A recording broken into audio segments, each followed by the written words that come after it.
नमस्कार, आप देख रहे हैं CWB हिंदी न्यूज। भ्रूण लिंग जांच करने वालों की सूचना देने पर मिलेंगे 1 लाख रुपए। लिंगानुपात सुधार की दिशा में झज्जर जिला लगातार आगे बढ़ रहा है। कन्या भ्रूण हत्या रोकथाम में प्रत्येक आमजन सामाजिक जिम्मेदारी निभाए। भ्रूण लिंग जांच के बारे में जिला प्रशासन को सूचना देने वाले स्रोत को पूर्णतः गोपनीय बनाए रखते हुए 1 लाख रुपए तक की राशि प्रोत्साहन स्वरूप स्वास्थ्य विभाग के माध्यम से दिए जाने का प्रावधान है। PNDT एक्ट के नोडल अधिकारी एवं उप सिविल सर्जन डॉक्टर अचल त्रिपाठी ने बताया कि कोई भी व्यक्ति किसी भी समय उन्हें मोबाइल नंबर 70 152 85 802 पर लिंग जांच करने वालों के बारे में सूचित कर सकते हैं। वे विश्वास दिलाते हैं कि सूचना देने वाले का ब्यौरा किसी भी रूप से पुलिस कोर्ट प्रक्रिया में शामिल नहीं किया जाएगा और हर स्तर पर उनकी गोपनीयता बनी रहेगी। कोरोना का खतरा अभी टला नहीं है, इसके बावजूद लोग लापरवाही बरत रहे हैं। जहां देखो वहां भीड़ भाड़ है। बसों में तो बुरा हाल है। बसों में फिजिकल डिस्टेंस तो है ही नहीं। अधिकांश यात्री और चालक परिचालक मास्क नहीं लगा रहे। लोगों की यह लापरवाही कोरोना केसों के बढ़ने का कारण बनी हुई है। बहादुरगढ़ रोहतक रूट पर चलने वाली प्राइवेट बसों में नियमों की जमकर धज्जियां उड़ाई जा रही है। एक तो बस यात्रियों की पूरी तरह से भरी हुई, ऊपर से लगभग 70% यात्रियों के चेहरे पर मास्क नहीं। यात्री तो छोड़िए, खुद बस का कंडक्टर चेहरे पर मास्क नहीं लगाए हुए बगैर मास्क के टिकट काटते वक्त लोगों के संपर्क में आ रहा। दैनिक यात्री ने बताया कि बसों में हालात बेहद गंभीर हैं। अगर बस में कोई यात्री संक्रमित हो तो कईयों को अपनी चपेट में ले ले।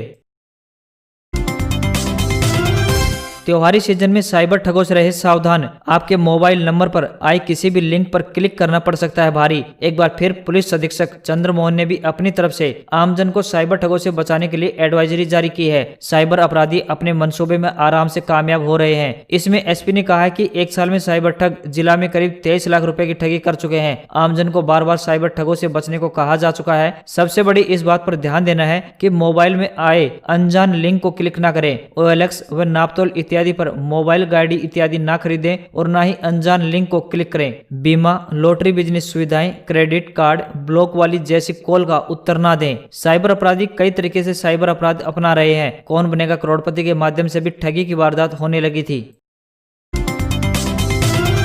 हरियाणा शहरी विकास प्राधिकरण ने आशियाना स्कीम के तहत झुग्गी वासियों को फ्लैट देने के लिए आवेदन मांगे हैं। प्राधिकरण के पास आशियाना स्कीम के तहत सेक्टर 56 और 62 में करीब 300 फ्लैट खाली हैं, जिनका ड्रा किया जाएगा। फरीदाबाद प्राधिकरण के प्रशासक प्रदीप दहिया ने बताया कि फरीदाबाद सेक्टर 5 में आजाद नगर कॉलोनी में बसे हुए झुग्गी वासियों को आवेदन करने के लिए कहा गया है। ऐसे लोग जिन्होंने अभी तक आवेदन नहीं किया है वे अब कर सकते हैं। इसके लिए 9 नवम्बर अंतिम तारीख है। इसके बाद आवेदनों की जाँच की जाएगी, फिर ड्रा की तारीख तय की जाएगी। आवेदन पत्र जमा करने के लिए प्राधिकरण कार्यालय का कमरा नंबर 208 तय किया गया है। इसके लिए प्राधिकरण के उपाधीक्षक ईश्वर सिंह को नोडल अधिकारी नियुक्त किया गया है।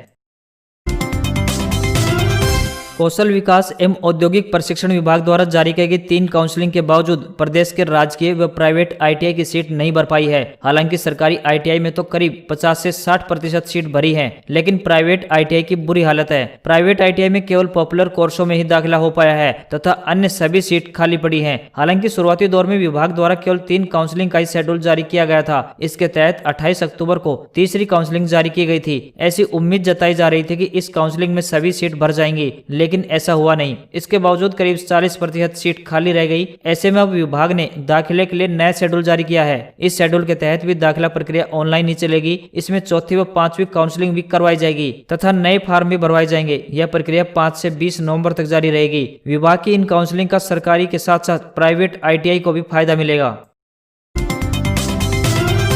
पूरे सीजन किसान मिट्टी में मिट्टी होकर भविष्य के सपने संजोता है। किसी को शादी तो किसी को अन्य कार्यक्रम करने होते हैं। वहीं त्योहारी सीजन होने के चलते अब लोगों के खर्चे खूब हो रहे हैं। ऐसे में वे किसान परेशान हैं जिन्होंने पूरी मेहनत के साथ फसल तैयार करके मंडी में बेची, लेकिन फसल बेचने के बदले उन्हें भुगतान नहीं किया जा रहा। पेमेंट रिलीज नहीं होने का कारण अधिकारी सॉफ्टवेयर में खराबी बता रहे हैं। यहाँ सोना मंडी में किसानों को 15 दिन से अधिक अपनी फसल बेचे हुए हो गए हैं, लेकिन अभी तक उन्हें पेमेंट नहीं मिल पाई है। इससे पहले भी किसानों ने अपनी आवाज उठाई थी, लेकिन किसी ने नहीं सुनी। अब अधिकारियों ने सुनी जरूर, लेकिन पेमेंट मिलने की गारंटी नहीं दे पाए। अधिकारियों का इतना ही कहना है कि सॉफ्टवेयर में कुछ गड़बड़ी आई हुई है, उसे अपडेट किया जा रहा है। इस कारण से पेमेंट का भुगतान करने में देरी हो रही है।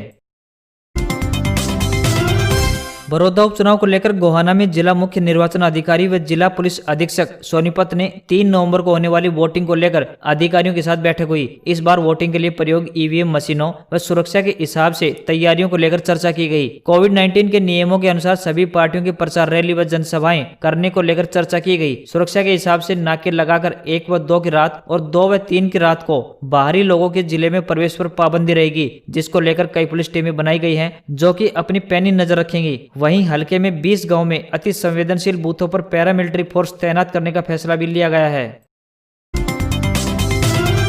बड़ौदा उपचुनाव अपने आखिरी दौर में पहुंच चुका है। हल्के की फिजा पूरी तरह चुनावी है। पहलवान बाजी मारेगा या फिर कांग्रेस का भालू जीत का स्वाद चखेगा, या साथ ही इनेलो के जोगिंदर सिंह मलिक विजय परचम लहराएंगे। हर तरफ इसी की चर्चा है। कमल और पंजे की लड़ाई में चश्मे ने रोमांच बढ़ा दिया है। भाजपा जसपा कांग्रेस के दिग्गजों के साथ ही इनेलो की तरफ से पूर्व सीएम ओम प्रकाश चौटाला ने खुद प्रचार की कमान संभाली हुई है। वह अपने राज्य में हुए कामों की दुहाई जनता को दे रहे हैं। भाजपा गठबंधन सहयोगी जसपा के साथ मिलकर अब तक उनके लिए बंजर रही बड़ौदा की धरती पर कमल का फूल खिलाना चाह रही है। जींद उपचुनाव में भी भाजपा ने मनोहर लाल सरकार के पहले कार्यकाल में 52 साल में पहली बार कमल खिलाया था। अब पार्टी बड़ौदा को भी भगवा रंग में रंगना चाह रही है, जबकि कांग्रेस ने इस सीट को अपने कब्जे में रखने के लिए पूरा जोर लगाया हुआ है। अब देखना दिलचस्प होगा कि बड़ौदा की जनता किसके सर पर सरदारी का ताज रखती है। अच्छी खबर, अब सेवानिवृत्ति के दिन से ही मिलेगी ईपीएफओ की पेंशन। हिसार का कर्मचारी बना पहला लाभार्थी। अब सेवानिवृत्ति के दिन से ही कर्मचारियों को उनकी पेंशन मिल जाया करेगी, क्योंकि विश्व के सबसे बड़े सामाजिक संगठन कर्मचारी भविष्य निधि संगठन यानी ईपीएफओ ने नई योजना शुरू की है, जिसके तहत लोगों को कर्मचारी भविष्य निधि कार्यालय के बार बार चक्कर लगाने की जरूरत नहीं पड़ेगी। वह सेवानिवृत्ति से पहले ही अपने कार्यालय या कंपनी के माध्यम से पीएफ पेंशन से संबंधित दस्तावेज जमा करा सकेंगे। इस योजना में कर्मचारी को सेवानिवृत्ति के दिन से ही पेंशन प्राप्त हो जाएगी। 1 नवंबर 1952 को ईपीएफ एक्ट लागू हुआ था।